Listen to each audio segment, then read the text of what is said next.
Hello everyone, this is Nishant and आप सभी का हमारे चैनल कोडर स्वीट के तीसरे लेक्चर में स्वागत है। जैसा कि हमने अपनी पिछली वीडियो में नोटपैड एंड कमांड प्रॉम्प्ट की हेल्प से जावा पर कोड्स को रन किया था, लेकिन इस वीडियो में हम ऐसा कुछ भी नहीं करेंगे। उस सबको आसान बनाने के लिए हम आईडीई, जिसको इंटीग्रेटेड डेवलपमेंट एनवायरनमेंट बोलते हैं, उस पर कोड रन करना सीखेंगे और उसके बेनिफिट्स के जानेंगे।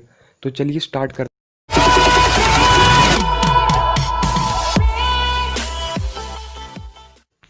तो जैसा कि हम अब अपनी कंप्यूटर स्क्रीन पर आ गए हैं, तो अब हम यहाँ पर अपने ब्राउज़र में क्लिक करेंगे। जो भी आपको ब्राउज़र आप उस पर क्लिक कर सकते हैं, लेकिन मुझको क्रोम पसंद है तो मैं क्रोम पे क्लिक करूँगा और यहाँ पर सर्च करूँगा जाके कि IDEs फॉर जावा। तो जैसा कि यहाँ पर हमारे कुछ रिजल्ट शो हुए हैं, like Eclipse, NetBeans, IntelliJ, BlueJ, J developer and many more. But जैसा कि मुझको बेस्ट IDE चूज़ करनी है अपने लिए, तो मुझको तो इक्लिप्स पसंद है, क्योंकि इक्लिप्स जो होती है वो डाउनलोडिंग डेटा भी बहुत कम लेती है। तो हम इस पर क्लिक कर देते हैं, तो यहाँ नीचे eclipse.org नाम का एक लिंक खुल जाता है। उस लिंक पर हम अगर क्लिक करेंगे तो यहाँ पे डाउनलोड 64 बिट का ऑप्शन आएगा। अब हम इस 64 बिट के इस ऑप्शन पे हम क्लिक कर देते हैं डाउनलोड के। देन फाइनली यहाँ पर एक डाउनलोड का ऑप्शन होगा, अब हमें उस पर क्लिक करेंगे तो फिर हम देखते हैं कि हमारा इक्लिप्स डाउनलोड होना शुरू हो गया है। तो यहाँ पर जो इक्लिप्स फाइल डाउनलोड हो रही है वो हम पॉज कर देते हैं, क्योंकि हमारा ऑलरेडी इक्लिप्स डाउनलोडेड है। फिर हम यहाँ पे होम स्क्रीन पर आ जाते हैं, तो यहाँ पे हमारा इक्लिप्स जो कि ऑलरेडी इंस्टॉल्ड है, तो हम उस पर क्लिक करेंगे तो वो थोड़ा टाइम लेगा खुलने में, तो हम इसको थोड़ा वेट कर लेते हैं। तो जैसा कि अब हमारे इक्लिप्स का वेलकम पेज खुल चुका है, तो हम इस वेलकम पेज को कट कर देते हैं। तो अब हम अपनी स्क्रीन को मैक्सिमाइज़ कर लेते हैं और लेफ़्ट साइड कॉर्नर में यहाँ पे जो पैकेज एक्सप्लोरर है, इसके अंदर यहाँ पर हमारा create a Java project, create a project और इंपोर्ट प्रोजेक्ट्स लिखा हुआ है।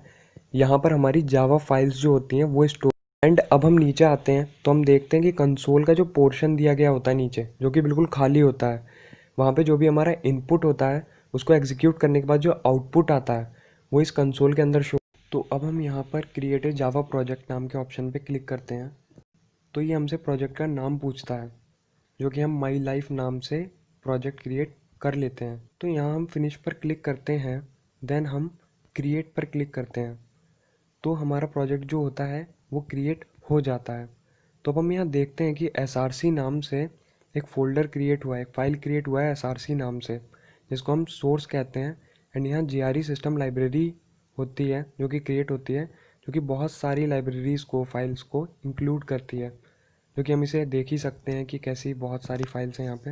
हमारे यहाँ पे सोर्स बन चुका है, तो हम अपना सारा काम सोर्स में करेंगे। हम सोर्स के ऊपर राइट क्लिक करते हैं, फिर न्यू पर क्लिक करते हैं, फिर हम क्लास पर क्लिक करते हैं। तो जैसा कि यहाँ पे हमारा सोर्स में माई लाइफ स्लैश SRC नाम की एक फ़ाइल ऑलरेडी बनी हुई है, और यहाँ पर हमारा पैकेज भी ऑलरेडी माई लाइफ नाम से डिसाइड कर लिया है।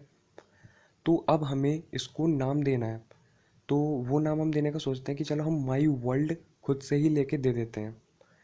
तो यहाँ मेन फंक्शन जो दिया गया है, जो कि हमारा मेन मेथड है, उसको हम सिलेक्ट कर लेते हैं और फिनिश पे क्लिक कर देते हैं। तो जैसा कि आप यहाँ देख सकते हैं, माई वर्ल्ड डॉट जावा नाम से एक फ़ाइल क्रिएट हो चुकी है, और यहाँ पैकेज में माई लाइफ लिया हुआ है, पब्लिक क्लास में माई वर्ल्ड लिया हुआ है। तो यही फ़ायदा होता है IDE का, वो सब कुछ हम पर नहीं छोड़ता है। तो हम यहाँ से अंदर का जो कोड लिखा हुआ है इसको हटा देते हैं। तो जैसा कि आपको पता ही है कि पहले हम कोड को रन करने के लिए हम सर्च बार में जाया करते थे, फिर वहाँ पे जाकर हम नोट पैड को सर्च किया करते थे, फिर हम नोट पैड पे ही अपना सारा का सारा कोड लिखते थे, फिर हम वापस जाते थे सर्च बार में और फिर वहाँ पे हम कमांड प्रॉम्प्ट में जाके टाइप करते थे अपना जितना भी, जो भी जावा, जावा सी वगैरह हम उसमें टाइप किया करते थे, फिर जगह हमारा आउटपुट प्रिंट होता था। बट IDE का यही फ़ायदा है, ये प्रोग्रामर की लाइफ को ईजी बनाती है।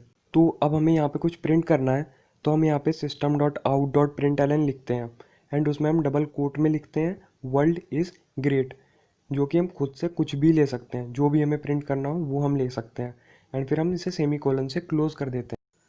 तो अब हमें इस कोड के आउटपुट को प्रिंट करने के लिए पहले जैसा लेंदी प्रोसेस नहीं करना पड़ेगा।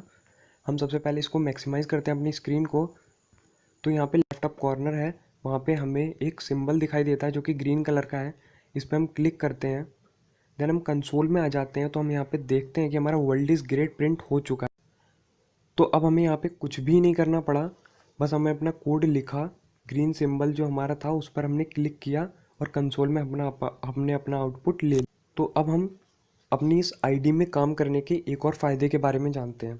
जैसे कि अगर हमें कोई भी चीज़, कोई भी स्टेटमेंट प्रिंट करनी है तो इसके लिए हमें बहुत लंबा system.out.println लिखना होता था, लेकिन बस यहाँ पे हमको एक छोटा सा वर्ड लिखना है sys out, फिर हमें कंट्रोल प्लस स्पेस पे क्लिक कर देना है, तो यहाँ पर हमारा पूरा का पूरा स्टेटमेंट प्रिंट हो जाए। तो इसी के साथ हमारा ये सीरीज़ का 3rd लेक्चर ख़त्म होता है। तो अगर आपको हमारी ये वीडियो पसंद आई हो तो प्लीज़ लाइक कीजिए, शेयर कीजिए, और चैनल को अगर अभी तक आपने सब्सक्राइब नहीं किया है, कोई भी नया यूज़र है तो प्लीज़ सब्सक्राइब कर दीजिए, साथ में बेल आइकॉन को भी दबा दीजिए। अभी हम इस सीरीज़ में आगे बहुत कुछ इंक्लूड करने वाले हैं। अगले लेक्चर में हम जावा के सिंटैक्स के बारे में पढ़ेंगे और हर बार हमारी क्वालिटी 1% इंक्रीज़ होगी, तो आगे आपको कुछ भी कमी देखने को नहीं मिलेगी और बेटर ही एक्सपीरियंस आपको